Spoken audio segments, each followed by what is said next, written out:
tardes a todos, qué gusto verlos, qué padre que están aquí y se ve muy nutrida la casa, porque yo siento que hay varias caras nuevas, así que, a ver, voltéense a ver tantito, bájense el cubrebocas, sonríanse.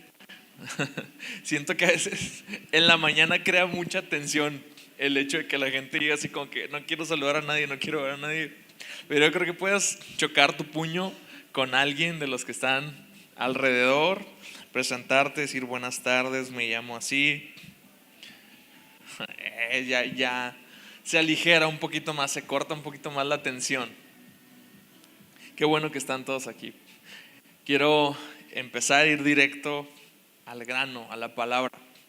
Estamos dentro de esta serie a la cual titulé Imperio, y esta serie esencialmente tiene por objetivo que nosotros aprendamos y entendamos un poco más de todos los aspectos tan importantes del reino de Dios, de la cultura, del gobierno, del objetivo, del propósito que hay en este concepto que no fue un tema nada más de predicación, fue el tema del que Jesús hablaba. Si vemos cuál era el tema más recurrente en todas sus palabras, la palabra reino siempre va a salir a relucir. ¿Tienen calor? Son mis nervios. Si ponen por favor el aire tantito. Con confianza, pastor, tengo calor, no sé qué. Pero sí se notaba un poquito, como que veía muchas manos así. Ok, entonces vamos directamente a Lucas 9:62, por favor. Pero Jesús le dijo: ninguno que ha puesto su mano en el arado y sigue mirando atrás es apto para el reino de Dios. Señor, gracias te doy por este tiempo. Yo te pido que nos bendigas a cada uno, Señor Jesús, que nos des gracia para hablar, para escuchar, para poder practicar todo lo que aprendamos el día de hoy. No queremos quedarnos con nada, Señor Jesús. Que todo lo que hoy pueda ser aprendido sea retenido, que fructifique, que pueda ser puesto por obra, Señor Jesús. Bendice, Señor Jesús, este momento. Lo entregamos por completo a ti. Nos entregamos por completo a lo que tú quieres hablar a nuestro corazón, en el nombre de Jesús. Amén. ¿Y en qué contexto nos dice Jesús estas palabras? Bueno, pues es que resulta que lo habían estado abordando algunas personas que querían ser sus discípulos. Vemos que para Jesús era muy importante hacer discípulos. ¿Sabes? El reino de los cielos no tiene súbditos, no tiene esclavos, no tiene sirvientes. El reino de los cielos tiene discípulos, personas que voluntariamente deciden renunciar a su propia voluntad para hacer la voluntad de su Señor. Pero no somos autómatas, no somos robots, no somos gente que está privada de sus facultades, ¿sí? Y que no puede entender y no puede diferenciar una cosa de la otra. Nosotros creemos y entendemos en el predominio de la voluntad de Dios y en su señorío, pero también entendemos que hay algo más profundo. Y por eso no solamente nos acercamos a Cristo como un siervo a su amo, aunque es en parte el contexto de la palabra Señor, sino también nos acercamos a Él con este título de maestro, con el cual se acercaban muchos de sus seguidores. Y dentro de los seguidores de Jesús había un montón de personas que buscaban aprender de Él y que buscaban hacer lo que Él hacía. Y a estas personas normalmente les llamaban discípulos. Discípulo de Cristo no es solamente aquel que Él escogió, aquellos que primeramente Él llamó discípulos y luego empezó a llamar apóstoles.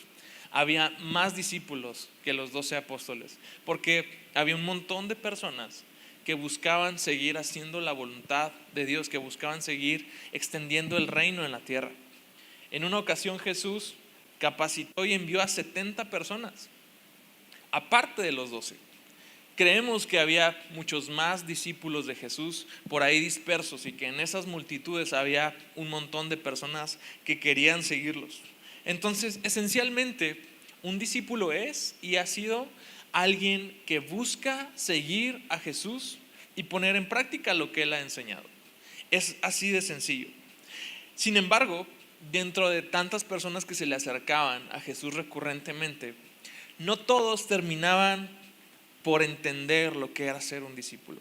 Vamos, ni siquiera podían ser iniciados en el ser un discípulo. A veces se quedaban únicamente en esta quizás buena pero infructífera intención de querer ser seguidores de Jesús. Entonces, hoy quiero que vayamos a analizar 3 casos en particular, de 3 clases de casi discípulos wannabe que tuvo Jesús. Porque en las preguntas, en las interacciones que hay entre ellos con el maestro, podemos ver mucho de lo que hay en su corazón y podemos ver una gran enseñanza para nuestras vidas. Y vamos a leer Lucas 9:57 al 62, así de corridito. Mientras ellos iban por el camino, cierto hombre les dijo: te seguiré a donde quiera que vayas. Jesús le dijo: las zorras tienen cuevas y las aves del cielo tienen nidos, pero el Hijo del Hombre no tiene dónde recostar la cabeza. Dijo a otro: sígueme. Pero él le dijo: Señor, permíteme ir primero a enterrar a mi padre. Y Jesús le dijo: deja que los muertos entierren a sus muertos, pero tú ve y anuncia el reino de Dios. Entonces también le dijo otro: te seguiré, Señor, pero primero permite que me despida de los que están en mi casa. Pero Jesús le dijo: ninguno que ha puesto su mano en el arado y sigue mirando atrás es apto para el reino de Dios. ¿Qué es entonces realmente ser un discípulo? Más allá de buenas intenciones, más allá de buenos deseos acerca de seguir aprendiendo más del maestro, ser un discípulo implica un costo. Así que me voy a enfocar en el primero de ellos para empezar a analizar a estos 3 wannabe discípulos, si quieren decirlo de esta manera. El primero le dice: te seguiré a donde vayas. Este cuate era un escriba. Normalmente los escribas no era muy normal que siguieran a Jesús. Eran cuates estudiados, preparados, y por eso algunos evangelios registran que este escriba le dice maestro, ¿no? Llega y maestro. Y Jesús, haciendo una radiografía de su corazón, nos lee a nosotros lo que hay dentro del corazón de él. Y la respuesta de Jesús apela a lo que él estaba interpretando dentro del corazón de la persona que decía querer ser su seguidor. Y a este escriba, a esta persona, le responde: las zorras tienen guarida, las zorras tienen cuevas y las aves del cielo tienen nidos, pero el Hijo del Hombre no tiene dónde recostar la cabeza. En otras palabras, Jesús está tratando de que esta persona, de que este escriba entienda el costo del discipulado. Que esta persona entienda que se paga un precio por seguir a Cristo. Que a veces, dentro de la aparente fama que tenía Jesús, llegaban momentos en su vida donde no tenía ni dónde recostarse. Él podía compararse a sí mismo o podía ver cómo los animales del campo tenían un lugar a donde reposar, tenían un lugar donde quedarse y estar seguros. Las aves también lo tenían, pero él a veces no tenía alguien que le prestara una almohada para recostar su cabeza. Lo que Jesús le está diciendo a este hombre es: hey, qué padre que quieres seguirme, pero calcula que el ser un discípulo mío tiene un costo. Sabes, a veces en el fervor momentáneo no tomamos en cuenta el costo de nuestras decisiones. Esto le quise titular el efecto conferencia, porque me acordé de cuando estaba chavo e íbamos a Visión Juvenil en Ciudad Juárez, Chihuahua. Y en Visión Juvenil, en estos congresos multitudinarios de jóvenes, 5 o 6 mil jóvenes adorando y tratando de rendirlo todo por la causa de Cristo, por Cristo y su misión, dice un amigo. Todo mundo queriendo dejarlo todo y renunciar a todo. A veces llegábamos bien prendidos de esos eventos. Y lo podía ver en mí y en mis amigos. y llegábamos queriendo renunciar a todo. Todo era banalidad, todo lo teníamos por basura. Quiero dejar la escuela y me quiero ir de misionero a Irán. Quiero cortar a la novia. Todo lo tengo por basura. Y sabes que a veces volvíamos al lunes por la mañana a la vida diaria y de pronto ese fervor se bajaba la espuma. Y este efecto conferencia me había durado exactamente 72 horas. Misma duración que tuvo la conferencia. O sea, solo estaba dispuesto a dejarlo todo, solo estaba dispuesto a renunciar a todo lo que fuera durante el momento que mi corazón estaba siendo emocionado por la palabra que estaba escuchando. Creo que quizás lo mismo le pudo haber pasado a este cuate. Estaba tan emocionado, tan gozoso por las palabras de Jesús, tan entusiasmado por la idea de comenzar a ser parte de algo tan grande como lo que Jesús estaba gestando en ese momento, que no había calculado el costo. Y Jesús creo que puede ver en su corazón esta emoción, y su respuesta, aunque desalentadora, es sumamente realista. Jesús no te permite que tú firmes algo que tiene letras pequeñas y de lo cual tú no vas a dar cuenta.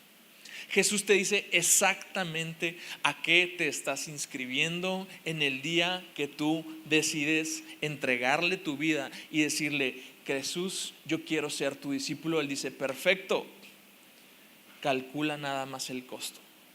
Porque a veces me encuentro yo mismo sin un lugar seguro a donde estar, sin un lugar seguro al cual pertenecer.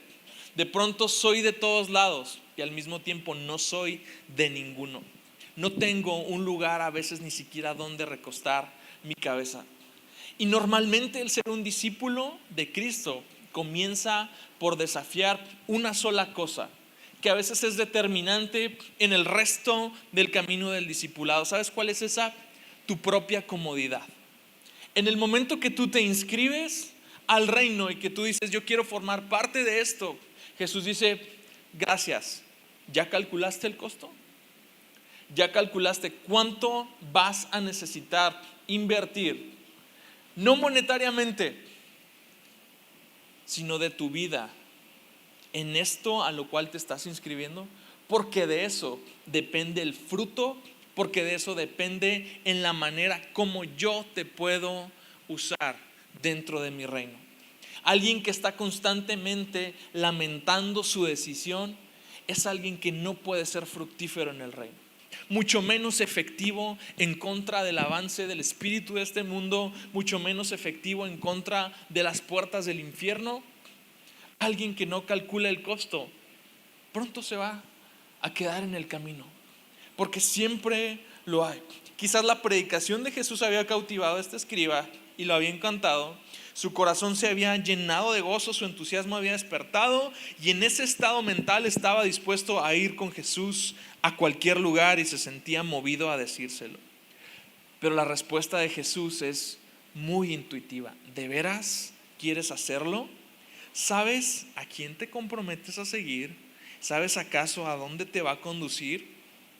No será ningún hogar cómodo, no va a ser a ningún lugar seguro para ti, ninguna almohada blanca hay para que tú recuestes tu cabeza, porque ni siquiera yo la tengo. Las zorras tienen sus cuevas y las aves tienen sus nidos, pero el Hijo del Hombre tiene que depender de que otros lo hospeden. Qué lástima, ¿no? Pero qué sincera es esta pregunta, es esta respuesta por parte de Jesús. Él no le está negando la entrada a ser parte de su discípulo, solo quiere que sepa lo que está haciendo y que calcule el costo. Quiere que pese bien la verdadera naturaleza y firmeza de su afecto. Porque sabes, a veces dentro de este entusiasmo tan pasajero olvidamos calcular el costo, y cuando viene la prueba, entonces el verdadero corazón es revelado. Cuando viene la prueba, entonces vemos el costo tan alto de seguir a Jesús. Y es como cuando te enfrentas a una cuenta que tienes por pagar y que dices: yo no sabía que iba a ser tan caro, no la quiero. ese es el mismo efecto que tiene el que tú y yo no podamos considerar cuál es el costo de seguir a Jesús. ¿Sabes? Seguir a Jesús no siempre es fácil. A veces hay que pagar algo por ello. ¿Sí? Todos en algún momento hemos renunciado a algo. Todos en algún momento hemos dicho que no a algo. Es una constante elección, es un constante precio que a veces inconscientemente hemos asimilado que tenemos que pagar. Y Jesús jamás nos pidió que nos suscribiéramos a algo que sería imposible, pero sí nos pide que seamos sabios y que calculemos que va a haber algo en el camino que quizás nos pueda hacer reconsiderar, para que seamos sabios en saber pagar el precio. Quizás para nosotros el costo de seguir a Cristo será perder popularidad, será perder amistades, quizás será perder tiempos de descanso, quizás será cambiar nuestros hábitos.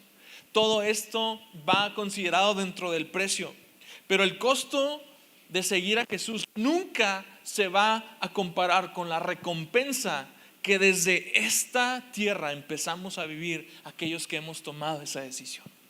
Y tú puedes comparar todas esas cosas que has dejado y tú puedes empezar a traer a tu mente y a tu memoria todo aquello que te ha costado el ser un seguidor de Jesús, y te aseguro que nada de lo que te haya podido ofrecer el mundo en este momento tiene comparación. Porque eso es lo paradójico y eso es lo hermoso y lo misterioso del reino. Aunque parece que estamos perdiendo algo, nada de lo que hayamos perdido se compara con lo que ya hemos ganado en este mundo y en el venidero. ¿Sabes?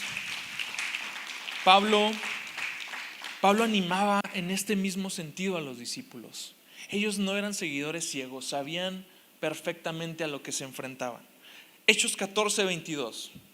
Fortaleciendo los ánimos de los discípulos, exhortándolos a que perseveraran en la fe y diciendo: es necesario que a través de ¿cuántas?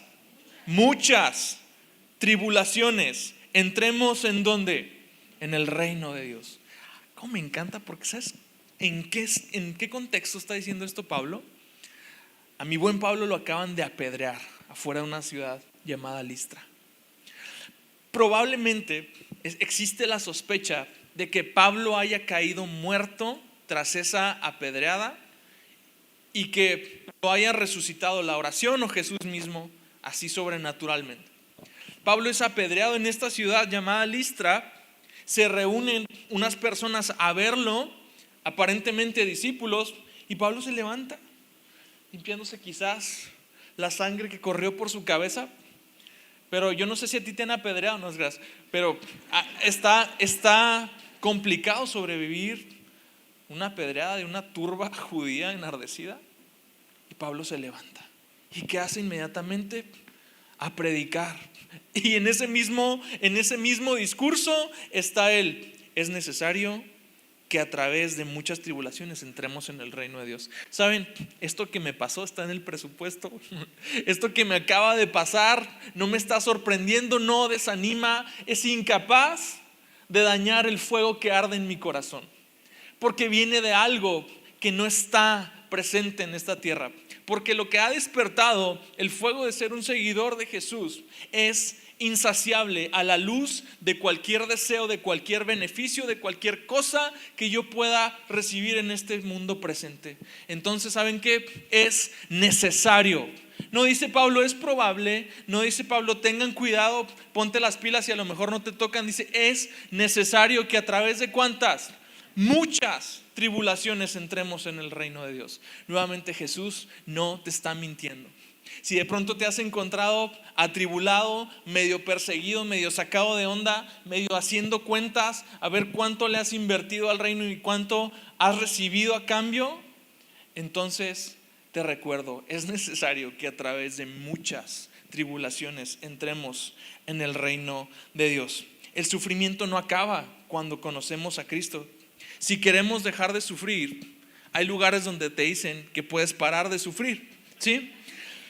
Pero Jesús no te dijo que pararas de sufrir. Jesús te dijo: en el mundo vas a tener aflicción, pero no temas, yo he vencido al mundo. Este mundo es incapaz de tocar tu vida. Este mundo es capaz de tocar tu negocio, de tocar tu estabilidad emocional, es capaz de tocar tu salud, es capaz de tocar muchas cosas, pero yo tengo tu vida en mis manos, ¿sí? Entonces no temas, yo ya vencí al mundo, y como yo he vencido al mundo, tú también puedes hacerlo e ignorar estas tribulaciones. Es así de simple. Discípulo número 2 dice: deja que primero entierre a mi padre. La lealtad hacia el reino está por encima de cualquier otra lealtad. Lo que está diciendo este chavo no es que literalmente en ese momento iba a celebrar el funeral de su papá y lo iba a sepultar. Lo que está diciendo este chavo es: Señor, espera a que pase todo el tiempo hasta que mi papá muera y yo me haga cargo de él para luego seguirte. Y vamos, yo no veo a un Jesús airado porque el chavo se quiere hacer responsable de su papá, pero yo veo a Jesús que está viendo un patrón y dice: este chavo que dice sí, pero ahorita no, es incapaz de tomar decisiones. Este chavo que dice sí, pero después es incapaz de ser diligente y de ocuparse de los asuntos que necesitan urgencia. El reino estaba necesitado de empezar a explotar en todo el mundo, y este chavo estaba haciendo uso de un tiempo que no tenía. El reino tiene urgencia. Sabes, es necesario que tomes decisiones. Es necesario que empieces a decidir a quién sirves. Es necesario que empieces ya a hacer una separación absoluta de cosas que te tienen dividido entre dos identidades, entre un camino o el otro. Escoge siempre el reino de Dios. Proverbios 10:5 dice: el que recoge en el verano es hijo sabio. El que se duerme durante la siega es hijo que avergüenza. Y no podemos ver que la mies es mucha y permanecer dormidos. Porque un hijo que permanece dormido ante la necesidad, un hijo que permanece indolente ante la emergencia de tantas cosas sucediendo al mismo tiempo, es un cuate que no es apto para darle cabida a la intensidad del reino en su vida. Es alguien que no tiene urgencia, y Jesús puede ver este patrón en la vida de él. ¿Sabes? A veces seguir a Jesús implica hacer un sacrificio. Jesús dijo: no vine a traer paz a la tierra, no vine a traer paz, sino espada. Y es de estas cosas que son bien complicadas a veces explicarle: es que lo que Jesús quiso decir es que él estaba... No, es claro. Lo que Jesús quiso decir con no vine a traer paz sino espada es que hay sacrificios que es necesario hacer. Precisamente el griego de la palabra espada, en el griego es una daga pequeña, la daga que utilizaba para hacer los sacrificios. No te imagines una espada larga, es una pequeña daga. Macaira es la palabra. Y Jesús dice: no vine a traer paz, vine a que gente haga elecciones, vine a que gente se sacrifique. Y lo redondea en el versículo 39 del capítulo 10 de Mateo. Dice: el que ha hallado su vida la perderá, y el que ha perdido su vida por mi causa la hallará. Es necesario que hagas elecciones, es necesario que sacrifiques algo, que cortes una parte de tu vida que probablemente te sea un lastre en tu avance con el reino. Y yo me pregunto si nos hemos estado dando cuenta de que a lo largo del caminar bastantes cosas se van acumulando en nuestro equipaje que es necesario cortarlas. Quizás es necesario que empieces a cortar una relación que no te está abonando en nada, que lo único que hace es retraerte. Quizás es necesario que cortes hábitos que no te están sirviendo para nada. Quizás es necesario que empieces a cortar sueños que lo único que te tienen es atrapado, construyendo castillos en el aire cuando la realidad es otra. Pero ¿sabes qué? Hay algo más profundo. Dios no se queda con tu sacrificio, porque Dios no lo necesita. Y asimismo Él dice: y todo el que haya dejado casas o hermanos o hermanas o madre o hijos o tierras por mi nombre, recibirá 100 veces más y heredará la vida eterna. Recibirá 100 veces más. Dios no se queda con nuestros sacrificios, ¿sí? Dios es elección y nos llama a nosotros mismos sus escogidos. ¿Por qué entonces elegiremos otras cosas por encima de Él? Se preguntaba W. Tozer, ¿cuándo aprenderán los cristianos que para aborrecer el pecado es necesario amar la justicia? Que aceptar a Cristo es necesario para negarse a uno mismo. Que para andar por el buen camino es necesario rechazar el malo. Que un amigo del mundo es enemigo de Dios. Dios nos llama a hacer constantes elecciones. Decía Martin Luther King, vale la pena morir por la verdad. Algunos nacemos para morir. Él estaba dispuesto a llevar su compromiso a un extremo donde si tendría que hacer una elección entre la verdad o su vida misma, Él ya había hecho esa elección. Sabes, Dios ya hizo una elección. Dios no se aventó en este plan de creación del mundo y de la redención del hombre sin haber hecho antes una elección. Y la pregunta es, ¿por qué nos cuesta tanto trabajo hacer nuestras elecciones? ¿Qué estamos esperando? ¿Cuánto tiempo más vamos a demorar? ¿Sí? ¿Qué es el acontecimiento que se tiene que dar? ¿Cuál es la condición que se tiene que cumplir para que yo termine eligiendo? ¿Sabes lo paradójico del reino? Es que para heredarlo hay que pagar un precio, aunque el precio ya fue pagado. Y para ganarlo es necesario sacrificar algo, aunque Dios no necesita nada. El sacrificio no fue diseñado para ganar el favor de Dios, sino para que Dios revele el corazón de aquellos a quienes Él ya ha favorecido. Ese es el significado. Donde está tu tesoro, ahí está tu corazón. Dios, estoy dispuesto a darte todo. Dios dice, quédatelo. Y ahí te van 100 veces más. Dios, estoy dispuesto a limitar mi tiempo para aprender, para orar más, para estudiar más. Quédatelo. Ahí hay más tiempo. Ahí hay más oportunidades. Dios nunca se queda con nuestro sacrificio. ¿Y qué?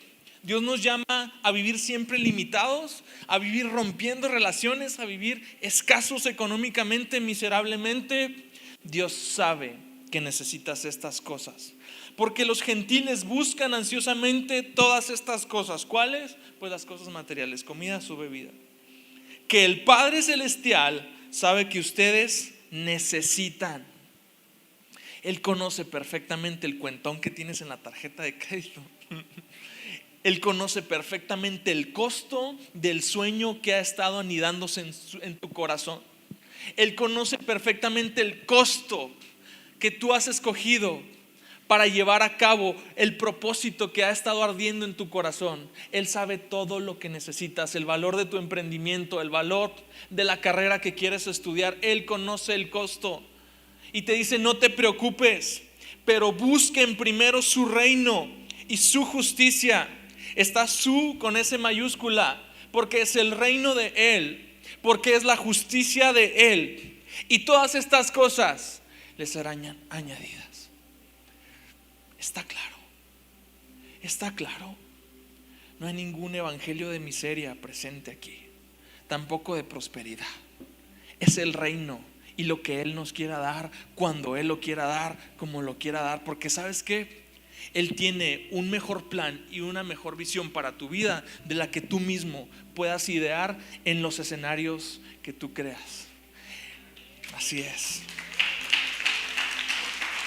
Discípulo número 3. Permite que me despida de los que están en mi casa.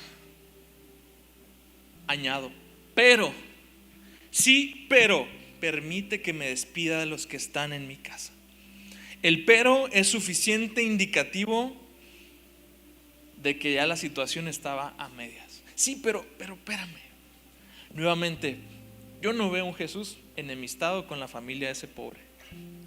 Yo veo un Jesús leyendo entre líneas y diciendo, este cuate no tiene sus prioridades en orden. Su visión no está en el lugar correcto. Y es a quien le dice, todo aquel que pone su mano en el arado y mira hacia atrás no es apto para el reino. Y le da este ejemplo tan básico, pero tan revelador, porque el arado ha sido algo presente desde hace muchos años en la historia moderna. No tiene mucha ciencia, necesitas 2 bueyes y el artefacto de metálico para arar. Es tan sencillo. Bueno, si requieres una sola cosa, tan básica que ni siquiera hay que incluirla en la definición. Pues tienes que mirar hacia adelante.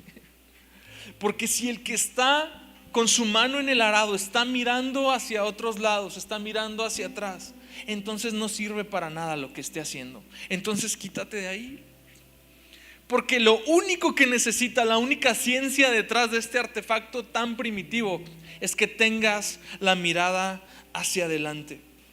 Para que la actividad se realice con éxito, el labrador tiene que caminar en línea recta sobre el suelo. ¿Cómo se puede ir en línea recta si vamos volteando hacia todos lados? ¿Cómo se puede avanzar por el camino estrecho y cómo se puede ingresar por la puerta angosta cuando estamos mirando hacia todos lados? Y de pronto está el pasado hacia atrás. No, pero es que, y el pasado, deja el pasado.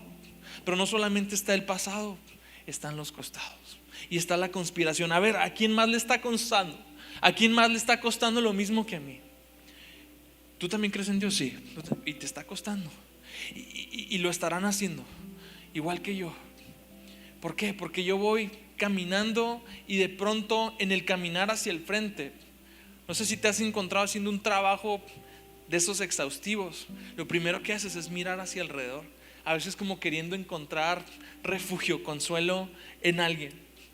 A veces dejo que se me pase mucho el tiempo de limpiar los aires y ya pues estamos con el calorón ahí en abril, mayo, y pues ni modo, ¿no? Hay que entrarle. Y subirte al techo, aunque empieces temprano, ya para las 11 de la mañana, 12 del día en mayo, ya te estás asando. Ya huele a ribeye allá arriba. Y no hay asador, eres tú. Eres tú. Y sabes, de pronto, así como que haces una pausa y volteas a ver y todas las casas, dices, nadie está haciendo esto. ¿O soy el único flojo que se esperó hasta mayo, hasta el calorón? ¿O de plano a todos les vale? ¿O todos son ricos y pagan mini splits? Y ¿qué onda? Normalmente tendemos a buscar, a ver a quién más le está costando. Pero esa no es la filosofía ni la dinámica de ser un discípulo de Jesús. Un discípulo calcula el costo, hace el sacrificio y se dirige hacia adelante, olvidando ciertamente lo que queda atrás y extendiéndome hacia dónde, hacia adelante.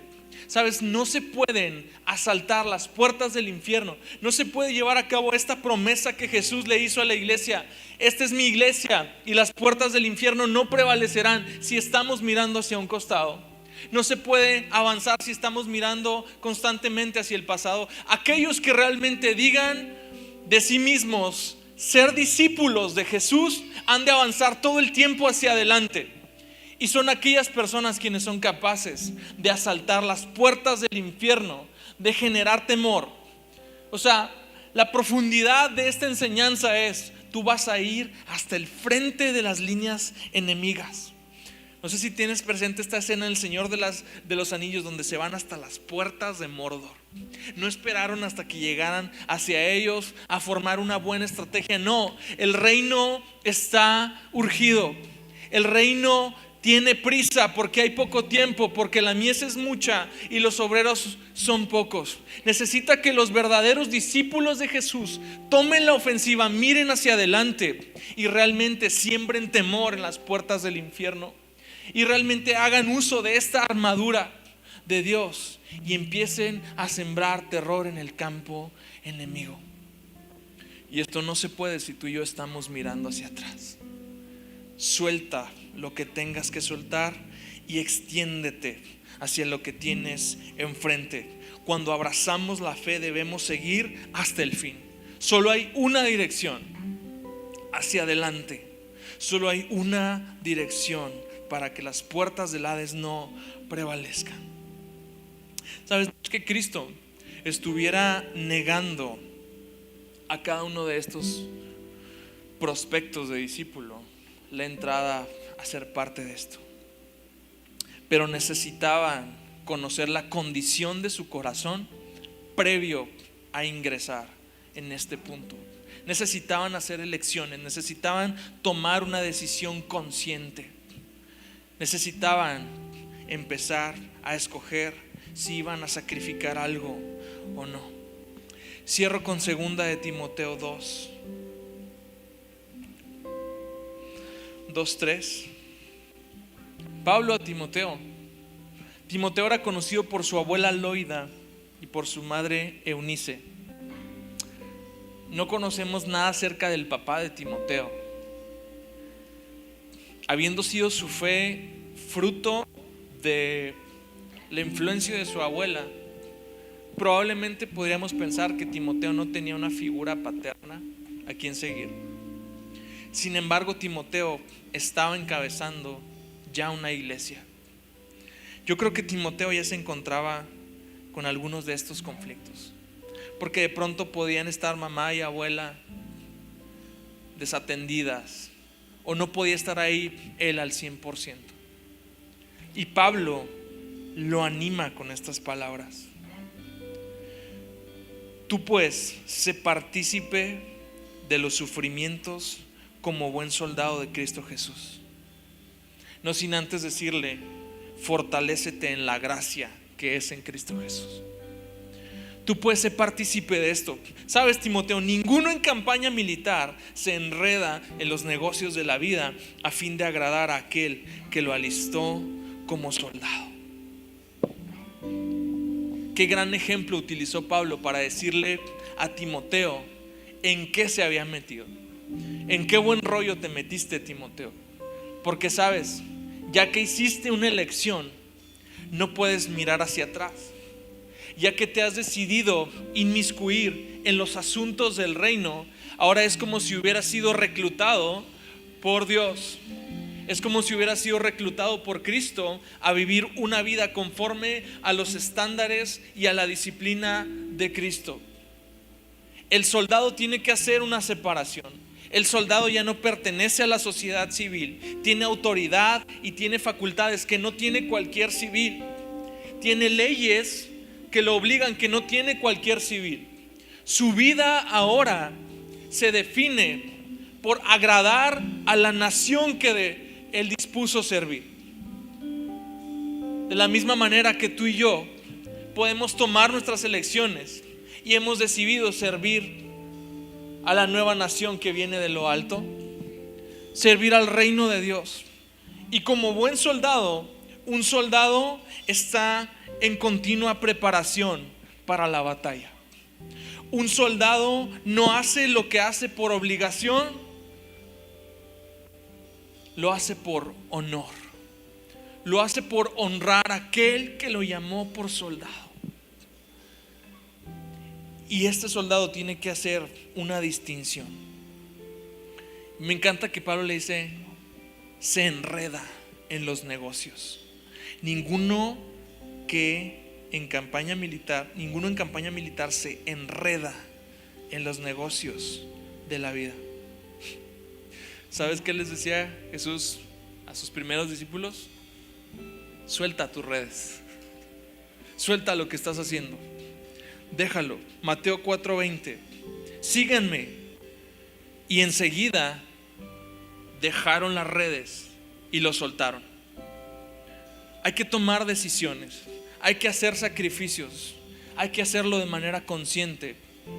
Pero si lo haces, por favor, no mires hacia atrás. Es necesario que entiendas que el reino necesita discípulos, que el reino no necesita súbditos.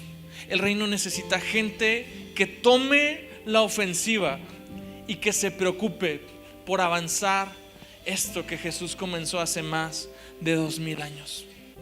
Hacer sacrificios, calcular el costo, pero nunca sin mirar, nunca mirando hacia atrás. Padre Santo, te damos gracias por este tiempo. Yo te invito a que hagas, que medites en tu cristianismo. Como te lo he dicho anteriormente, Jesús no vino a ser cristianos, Jesús vino a ser discípulos. A veces hablamos de cristianismo y nos damos cuenta que, para empezar, ni siquiera hay un solo cristianismo. Hay muchas formas de cristianismo. Por eso lo de Jesús no se limitaba a una religión. Era motivado por una decisión. Era motivado por un análisis constante, pero sobre todo por una relación maestro-discípulo. Señor Jesús, ¿cuántas veces nos hemos escudado en la religión y la hemos utilizado como un escudo para hacer y para no hacer también? Señor Jesús, tus discípulos toman decisiones, tus discípulos avanzan, tus discípulos hacen sacrificios, y hoy habemos muchos discípulos aquí, Señor Jesús. Queremos enfocarnos en lo que tenemos enfrente. Permítenos avanzar. Permítenos entender y estar confiados en que nada de lo que dejemos se va a comparar jamás a todo lo que habremos de ganar por la excelencia de conocerte, Señor Jesús.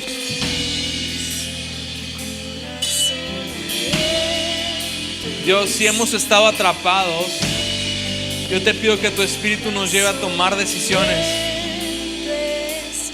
a hacer elecciones importantes para continuar siendo tus discípulos, a cortar lo que sea necesario, Señor Jesús, por la excelencia de conocerte, Padre. Quiero conocerte más, quiero aprender más de ti. Quiero ser realmente el discípulo que tú esperas que sea, Dios.